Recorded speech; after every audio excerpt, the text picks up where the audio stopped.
నమస్కారము. మనకి అంతర్జాతీయ మహిళా దినోత్సవం రాబోతుంది. మార్చ్ 8వ తారీఖు. ప్రతి సంవత్సరము మనం చక్కగా చేసుకుంటున్నాం. పిరమిడ్ స్పిరిచువల్ సొసైటీ మూమెంట్ అంటేనే ఇది ఒక మహిళల మూమెంట్. మహిళలకి ప్రథమ తాంబూలం, మహిళల ముందర పురుషులు వెనకాట్ల. అలాంటి సొసైటీ, అలాంటి సమాజం రావాలని మనం అంతా కోరుకుంటున్నాం. మహిళలు అంటే సహజంగానే ఆధ్యాత్మిక శాస్త్రవేత్తలు. పురుషులు నేర్చుకోవాలి మహిళల దగ్గర. కనుక మనకి ఈ అంతర్జాతీయ మహిళా దినోత్సవం చాలా ముఖ్యమైన రోజు. మనకి విశేషంగా మనం చేసుకుందాం.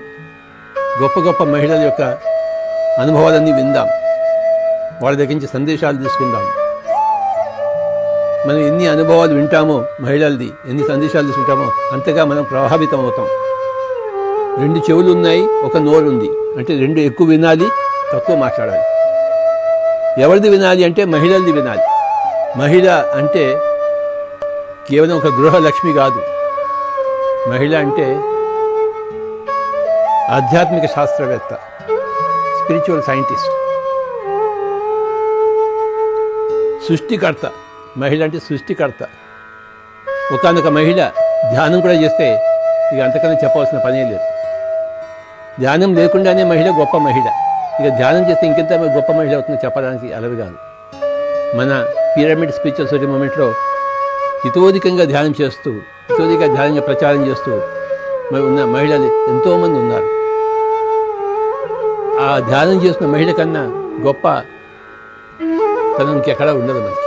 ఇటు సంసారం చేస్తూ అటు నిర్వాణంలో ఉంటూ ధ్యాన ప్రచారం చేస్తున్న వాళ్ళంటే మామూలు విషయం కాదు. పరిపూర్ణ వ్యక్తిత్వం అన్నమాట. ఆ పరిపూర్ణ వ్యక్తిత్వం ప్రతి ఒక్కరు సంపాదించుకోవాలి.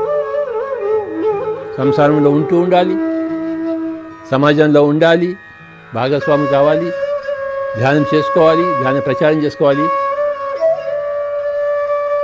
ఒక ఆత్మగా జీవించాలి, ఒక శరీరంగా కాదు. పిరమిడ్ స్పిరిచువల్ సొసైటీ మూమెంట్లో ఉన్న గొప్ప ధ్యాన మహిళలందరికీ నా యొక్క నమస్కారములు. అందరి దగ్గర నుంచి నేర్చుకుందాం, అందరి దగ్గర నుంచి నేర్చుకుందాం, మహిళలు అందరి దగ్గర నుంచి నేర్చుకుందాం, పిరమిడ్ మాస్టర్స్ అందరి దగ్గర నుంచి నేర్చుకుందాం, పిరమిడ్ మహిళా మాస్టర్స్ అందరి దగ్గర నుంచి నేర్చుకుందాం. అంతర్జాతీయ మహిళా దినోత్సవం సందర్భంగా ప్రతి ఒక్కరికి శుభాకాంక్షలు. ముఖ్యంగా మహిళలందరికీ శుభాకాంక్షలు, తర్వాత పురుషులందరికీ శుభాకాంక్షలు.